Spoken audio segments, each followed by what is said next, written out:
साथियों नमस्कार। आजादी के बाद से देश में तमाम तरह के घोटाले सामने आए। सरकार किसी की भी हो, बीजेपी की हो चाहे कांग्रेस की हो, तमाम सरकारों पर घोटालों के आरोप लगते रहे हैं और तमाम घोटालों की कहानियां हमारे राजनीतिक इतिहास में देश के मौजूद हैं। लेकिन अब एक नए तरह का घोटाला सामने आया है जो सीधे लोकतंत्र की डकैती करता है, जो सीधे देश की जनता का जो मत है उस पर डकैती डालता है। जी हां, हम बात कर रहे हैं वोट घोटाले की। वह वोट घोटाला जो पिछले 11 साल से देश पर राज कर रही भारतीय जनता पार्टी यानी नरेंद्र मोदी की सरकार में सामने आया है। यह वो सरकार है जो कहती तो है कि चुनाव आयोग एक स्वतंत्र एजेंसी है, उसका सरकार से कोई लेना देना नहीं है, वोटर लिस्ट वो तैयार करते हैं। लेकिन पिछले 11 सालों से इस देश की जनता लगातार देख रही है कि किस तरह से चुनाव आयोग पर दबाव डाल करके समूची मतदान प्रक्रिया को प्रभावित करने की कोशिश हो रही है। 11 साल से बहुत चुनाव हुए, 3 लोकसभा चुनाव हो चुके, तमाम राज्यों में विधानसभा चुनाव हुए, लेकिन पिछले 5-6 वर्षों से जो परिणाम आ रहे हैं तमाम राज्यों में और खास तौर से जो विपक्ष शासित प्रदेश है वहां के जो परिणाम आ रहे हैं, वहां के जो ओपिनियन पोल आ रहे हैं, वहां के जो एग्जिट पोल आ रहे हैं, सब के सब चौंकाते हैं, डराते हैं। तमाम पूर्वानुमान ध्वस्त हो रहे हैं। तमाम परिणाम जो आ रहे हैं वो अचंभे में डालते हैं। वो चाहे हरियाणा का चुनाव परिणाम हो, चाहे मध्य प्रदेश का हो, चाहे छत्तीसगढ़ का हो, चाहे महाराष्ट्र और राजस्थान का चुनाव परिणाम हो, दिल्ली का चुनाव भी जो अभी विधानसभा का हुआ है उसके परिणाम भी हैरत में डालने वाले हैं। संसद का सत्र चल रहा है, आप सब इससे वाकिफ हैं। बजट पर बहस होनी है। आज नेता प्रतिपक्ष राहुल गांधी ने संसद में सवाल खड़ा किया कि जब तमाम राज्य, विपक्ष शासित तमाम राज्य जो इलेक्टोरल रोल है, जो वोटिंग लिस्ट है तमाम राज्यों की, उस पर सवाल खड़ा कर रहे हैं तो चर्चा हो जानी चाहिए। बिकॉज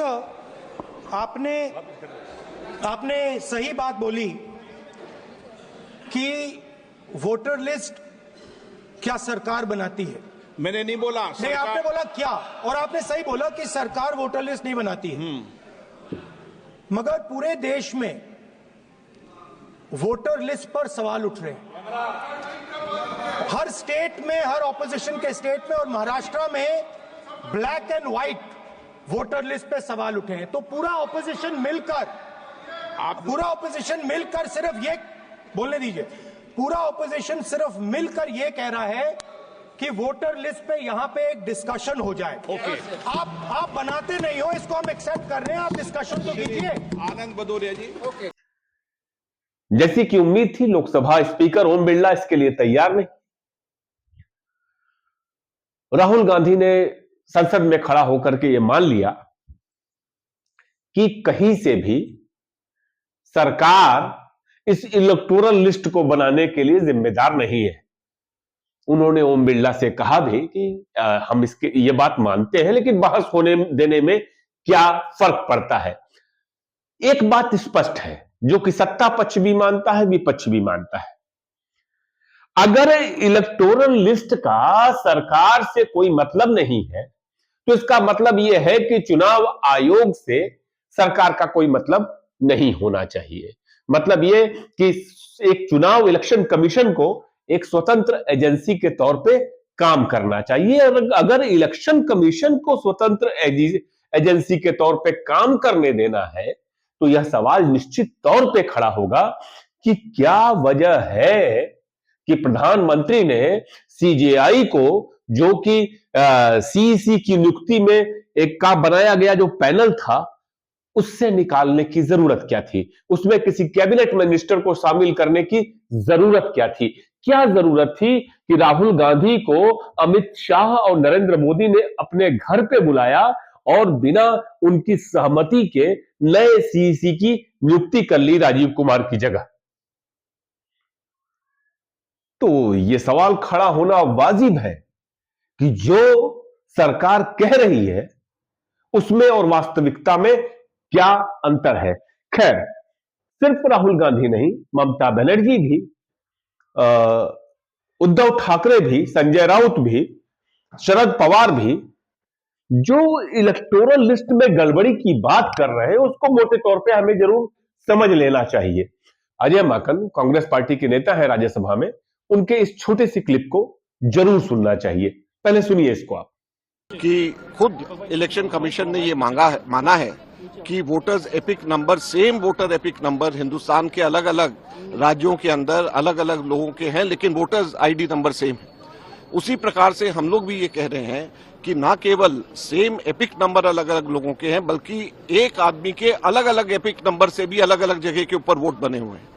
तीसरा, इसके अंदर एकदम से चुनाव से पहले वोटर्स लिस्ट से नाम कट जाते हैं, एकदम से वोटर्स लिस्ट में से नाम ऐड हो जाते हैं चुनाव के आने से पहले।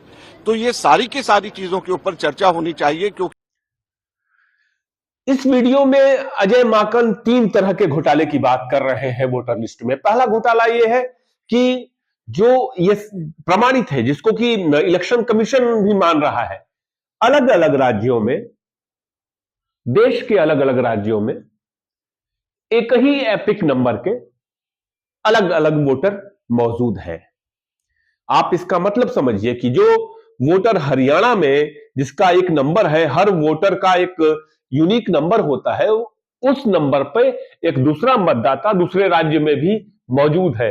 गजब यह है कि जो ये नंबर की डुप्लीकेसी है ये तमाम भाजपा शासित राज्यों में है। मतलब ये कि गुजरात, हरियाणा का वोटर जो है वो उस एपिक नंबर से कहीं और भी जाकर के वोट कर सकता है।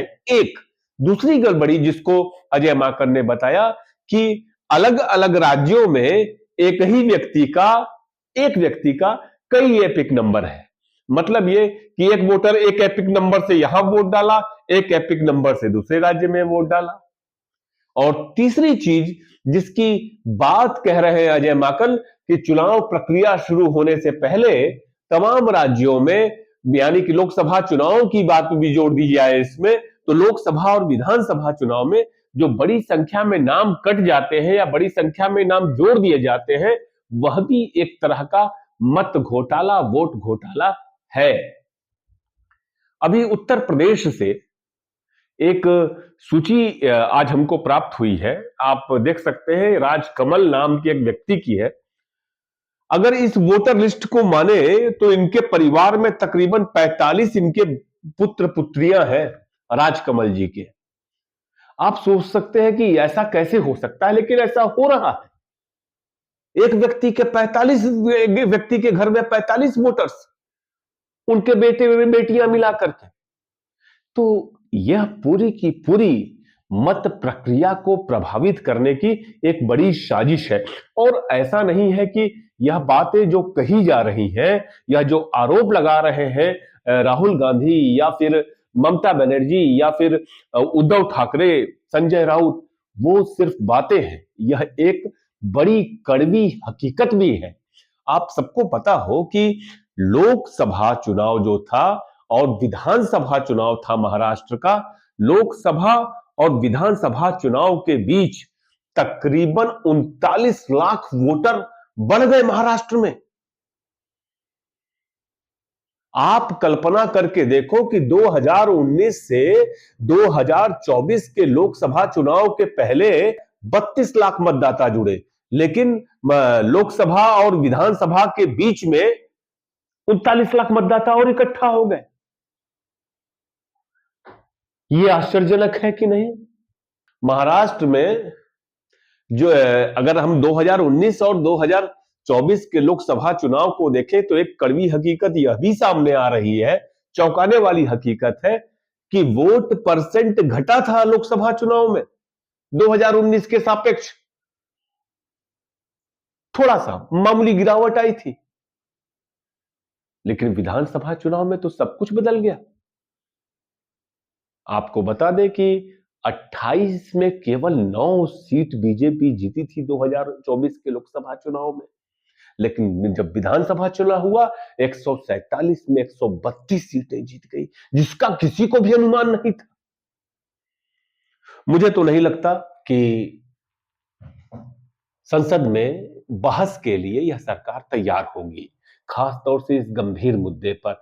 और मुझे यह जरूरी लगता है कि कांग्रेस और तमाम विपक्षी पार्टियां वोटर लिस्ट में इस गड़बड़ी को लेकर के अब सड़क पर उतरे। सड़क के अलावा कोई विकल्प मौजूद नहीं है, यह एक सच्चाई है।